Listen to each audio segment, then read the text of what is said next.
Hello दोस्तों, good morning. मैं हूं डॉक्टर दलबीर सिंह। ये जो वीडियो है ना, ये स्पेसिफिक इसलिए है क्योंकि अब हमें लग रहा है कि हमें विंडो से ना मैक पे स्विच हो जाना चाहिए।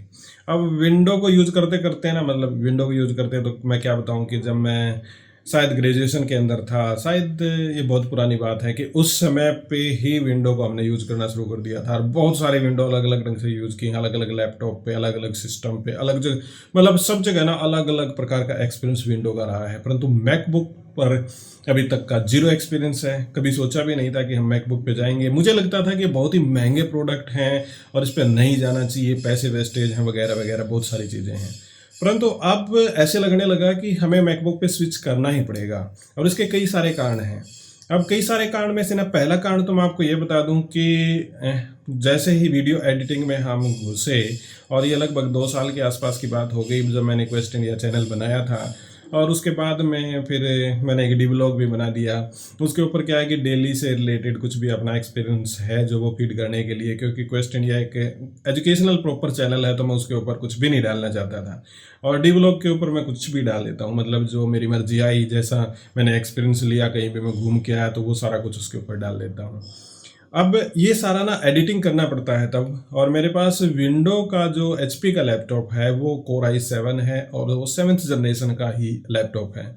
उसके अंदर 16 GB रैम है और विंडो 11 उसके अंदर अपग्रेड मैंने कर रखी है। परंतु जब मैं उसको एडिटिंग करता हूँ उसमें और रेंडर करता हूँ तो सीधी सी बात ये तो मान के चलेंगे 28 से 30 मिनट तो लेता ही लेता है। पहली बात, 10 मिनट की मैं वीडियो की बात कर रहा हूँ, उससे ज़्यादा लंबा है तो शायद वो और भी ज़्यादा टाइम ले लेगा, परंतु 10 मिनट की वीडियो में भी इतना सारा टाइम मेरा कंज्यूम हो जाता है। दूसरी बात क्या है कि वो 1080p में ही काम कर पाता है और वो भी 25 फ्रेम रेट पे।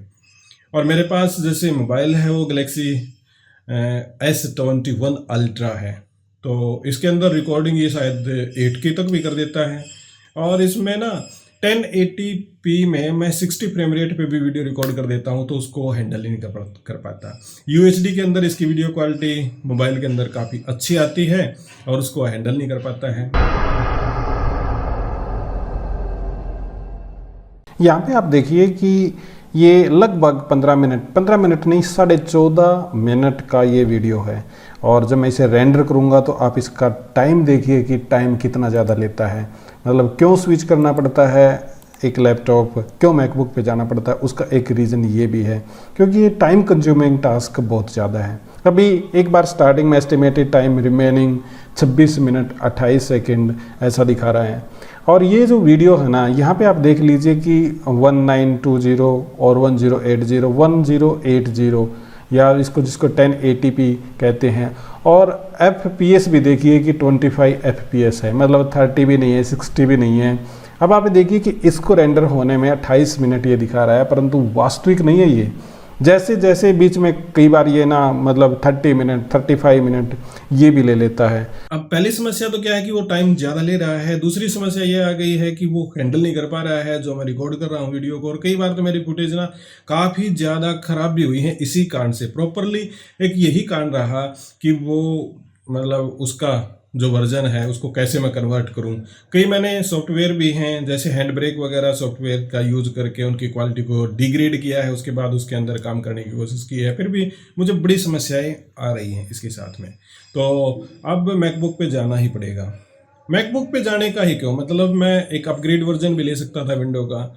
तो ये मैं इसलिए नहीं कर रहा हूँ क्योंकि FCP है ना, जो फाइनल कट प्रो है, उसका एक्सपीरियंस जितने भी मतलब फ्रेंड सर्कल में है या जितने भी मैंने यूट्यूब वगैरह की है और उसके ऊपर देखा है, तो उसके अंदर एक मतलब स्मूथनेस काफ़ी बता रहे हैं। और वो स्मूथनेस तो है ही, उसके साथ में ना रेंडरिंग टाइम बता रहे हैं कि 1080p में आपको काम करना है तो वो 5 से 10 मिनट ही लेता है।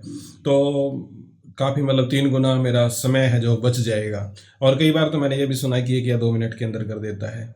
फिर उसके बाद में ये तो मैंने सोच लिया कि मैकबुक लेनी है, फिर मैकबुक का साइज़ कौन सा लें, एक ये दूसरी समस्या थी। तो इसके लिए जो मैंने दोस्तों अभी मतलब डिसाइड, थोड़ा सा हल्का से डिसाइड किया है, परंतु बहुत ही जल्द मैं आपको ये भी बता दूंगा कि मैंने कौन सा डिसाइड किया है। हालांकि ज़्यादातर जो लोग हैं ना वो कह रहे हैं कि 14 इंच का जो मैकबुक है वो काफ़ी कुछ है, मतलब उसके अंदर बहुत ही बेटर है कि कहीं भी आप ले जाना चाहें तो उसको ले जा सकते हैं। 16 इंच चला ज़्यादा हैवी होगा, और मैकबुक एयर है वो प्रॉपर हैंडल नहीं कर पाएगा एडिटिंग को, क्योंकि वो गर्म ज़्यादा हो जाता है। तो ये कुछ छोटी छोटी सी समस्याएं हैं जिसको मतलब बारीकी से मैं समझने की कोशिश कर रहा हूँ। आप भी कमेंट सेक्शन के अंदर मुझे ज़रूर राय देना, या फिर ये कहें कि कौन सा मुझे लेना चाहिए, आप ये कमेंट सेक्शन के अंदर मुझे ज़रूर बताना।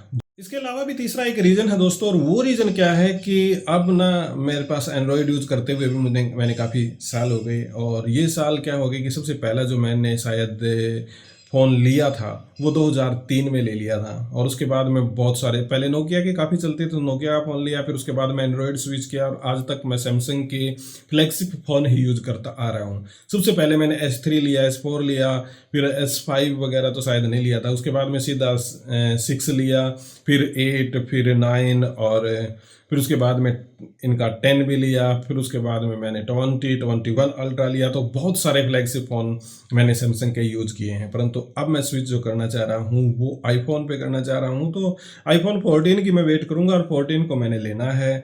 तो फिर उसकी कंपेटेबिलिटी भी है मैकबुक के साथ में, तो मैंने सोचा कि ये दोनों का बेट रहेगा। अब ये भी कहेंगे कि आप क्यों स्विच कर रहे हैं आईफोन पे, क्योंकि मेरे पास ये जो फ़ोन है ना, ये फिलहाल सैमसंग S21 अल्ट्रा है, 22 पे मैं स्विच नहीं किया मैंने। और इसका कारण ये है कि ये जब मैं वीडियो रिकॉर्ड करता हूँ तो कई बार ऐसी चीज़ें होती हैं कि जो मोबाइल पे रिकॉर्ड करने की होती हैं, तो मोबाइल पे मैं रिकॉर्ड नहीं कर पाता हूँ, ये गर्म होके इसकी वॉइस बंद हो जाती है। कई बार तो इतना हीट हो जाता है, स्क्रीनशॉट भी आप देखिएगा कि उसमें मुझे इतनी ज़्यादा समस्या आ जाती है कि हीट होके इसका कैमरा ऑटोमेटिकली बंद हो जाता है, मैसेज आ जाता है कि ज़्यादा हीट पकड़ गया है। तो ये कुछ समस्याएं आ रही हैं। हालांकि 12 GB इसके अंदर रैम है, और ये काफ़ी अच्छा मोबाइल है। जब उसको मैं यूज़ करता हूँ तो काफ़ी मज़ा आता है। इसके अंदर जो जितनी फैसिलिटी है, जितनी पावर इसके अंदर मिलती है, वो शायद आईफोन के अंदर ना मिले, परंतु मैकबुक और उसका कॉम्बिनेशन शायद ठीक रहेगा। तो इसलिए मैं स्विच करना चाह रहा हूँ कि मैकबुक ले लें, फिर बाद में आईफोन देख लेंगे। और ये भी कई बार सोचता हूँ कि हो सकता है आईफोन वगैरह लेने के लिए और वो एयरपोर्ट वगैरह लेने के लिए शायद दुबई की तरफ निकले वहाँ से, क्योंकि सारे के सारे इलेक्ट्रॉनिक सस्ते तो हैं यहाँ से, इंडिया से, तो वहाँ से भी ले आएँ। पर्सनल यूज़ के लिए तो ला ही सकते हैं। तो ये कुछ मेरा एक्सपीरियंस है कि जो मैं अभी चाह रहा हूँ कि मुझे ना स्विच कर जाना चाहिए मैकबुक की तरफ। इसके साथ में ही और भी कारण जो मैंने सुने हैं कि जिसके बाद मैं कंक्लूजन पे पहुंचा कि मुझे मैकबुक पे स्विच करना है। उन्हीं कारणों में से दोस्तों मैं कुछ आपको कारण दिखाता हूँ। ये मैंने थोड़ा सा होमवर्क किया था। यहाँ पे आप देखिए कि M1 जो चिप है ना, वो फास्टर प्रोसेसर है विंडो के द्वारा। और यहाँ पे आप देख भी सकते हैं कि ये जो बेंचमार्क वगैरह हैं ये सभी दिखाते हैं कि पहले वाले जो मैकबुक थे जो Core i9 और Core i7 से थे, उसमें से आप ये देखिए कि जो M1 इनकी चिप आई है वो काफ़ी ज़्यादा फास्ट है। इसी के साथ में बैटरी लाइफ भी बहुत इंपॉर्टेंट है। और बैटरी लाइफ में यदि आप किसी भी विंडो लैपटॉप की बात करोगे तो 4 से लेकर 6 घंटे तक ही चलता है, परंतु यदि आप बैटरी लाइफ की बात करोगे मैकबुक की तो वो 15 से 20 घंटे आराम से निकाल देता है। 14 घंटे भी, और एडिटिंग वगैरह करूँगा तो 10 घंटे भी निकाल दे, तो कोई नुकसान यहाँ पे नहीं है। उसके बाद में जो फास्टर है, मतलब क्या है कि विंडोज से लैपटॉप, मैक लैपटॉप हैं वो काफ़ी ज़्यादा फास्ट हैं। एडिटिंग की जैसी बात मैं कर रहा था 1-2 मिनट ही लेता है, तो फास्ट काफ़ी है। वीडियो एडिटिंग और रेंडरिंग फाइनल कट प्रो में बड़ी स्मूथ चलती है, क्योंकि उन्हीं का हार्डवेयर है और उन्हीं का सॉफ्टवेयर है। इस वजह से सेफ्टी की यदि बात करें, सिक्योरिटी मैटर भी करता है, सिक्योरिटी भी। यहाँ पे आप देखिए कि ये मैंने थोड़ा सा इस पे होमवर्क किया तो तब मुझे पता चला there is a no virus on Mac OS because you can install in Apple device only. तो वायरस है नहीं। इसके साथ में इकोसिस्टम है ना जो एप्पल का, वो उस पर काफ़ी स्मूथ काम करता है। कोई भी आपका एप्पल का डिवाइस हो और वो आपस में उनकी जो कनेक्टिविटी है, उनके अंदर जो इकोसिस्टम के अंदर आपका तालमेल है, वो मतलब बड़ा स्मूथ है, बड़ा शानदार है। तो ये कुछ बेसिक से रीजन है जिसके कारण मैक पे अब स्विच करने की सोच रहा हूँ। अब मुझे कई बार ना ऐसा होता है कि कॉपी और पेस्ट करना है, तो विंडो के ऊपर भी मुझे काफ़ी प्रॉब्लम आती है। हालांकि एक वीडियो मैंने बनाई थी और उस वीडियो से रिलेटेड मैंने बताया था कि सैमसंग के जो फ़ोन है विंडो के साथ कंपेटेबिलिटी उनकी है, कॉपी पेस्ट उसके अंदर हो सकता है, परंतु वो हर बार काम नहीं करता, 100% काम नहीं करता है। बहुत बार उसके अंदर लैगिंग आती है। कई बार हम कॉपी करना चाहते हैं तो कॉपी हो नहीं पाता है, कई बार हम पेस्ट करना चाहते हैं तो वो कॉपी और पेस्ट का इतना मतलब स्मूथनेस नहीं है जितने की इकोसिस्टम के अंदर, जो एप्पल का इकोसिस्टम उसके अंदर बता रहे हैं लोग। हालांकि मैंने यूज़ नहीं करके देखा है, तो यूज़ करूंगा तब उसके बाद में मुझे पता चलेगा। तो ये कुछ कारण हैं जिसके अंदर मैं अभी स्विच करने की सोच रहा हूँ।